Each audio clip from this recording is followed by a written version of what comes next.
Hindi raw pwedeng madaliin ng Senado ang impeachment trial ni Vice President Sara Duterte dahil marami pang gagawin tungkol dyan ayon kay Senate President Chis Escudero. Sisimulan daw ang paglilitis pagbalik ng sesyon ng Kongreso sa Hunyo. Iginit naman ni Pangulong Bongbong Marcos na wala siyang kinalaman sa pag-impeach ng Kamara sa bise. Balita hatid ni Mav Gonzalez. Did you have a hand in this impeachment? No, the executive cannot have a hand in the impeachment. Walang role ang executive sa impeachment. Nanindigan si Pangulong Bongbong Marcos na wala siyang kinalaman sa pag-impeach ng Kamara kay Vice President Sara Duterte. But the conventional thinking, Mr. President, is that nothing comes to pass in the House without the President or without Malacanang's blessing. Well, you give me too much credit.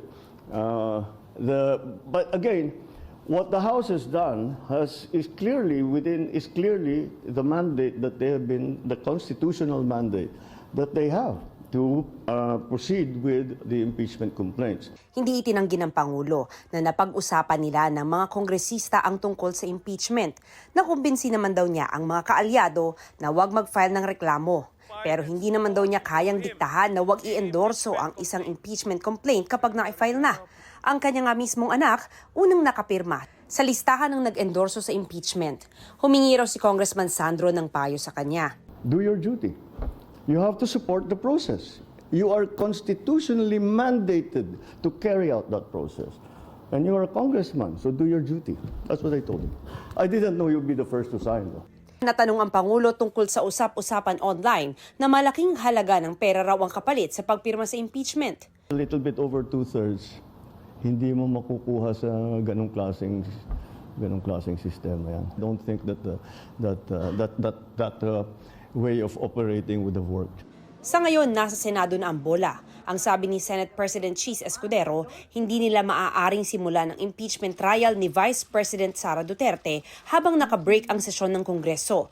Kailangan daw makonvene muna ang impeachment court at maaari lang itong magawa kapag nakasesyon sila.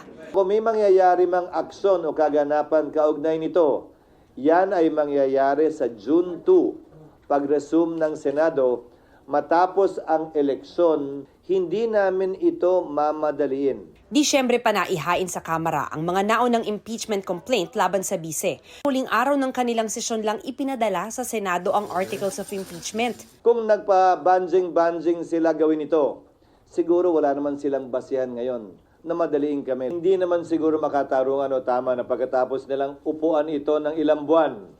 Biglang puwersahin, pipilitin at sasabihan kami ng sino mang galing sa Kamara na, hoy, bilisan nyo, aksyonan nyo, ano ba kayo? Hindi. Hindi ganon at hindi ako papayag din nun. Ang impeachment process para sa akin, hindi mahalaga kung pabor kayo o kontra, hindi mahalaga kung ma-acquit o ma-convict. Ang mahalaga para sa akin, bilang tagapangulo ng Senado, maging credible, kapanipaniwala, at magagawad ng hustisya. Marami pa rin daw kailangang gawin, kabilang ang pag-verify sa mga lagda ng mga kongresistang pumirma sa impeachment complaint.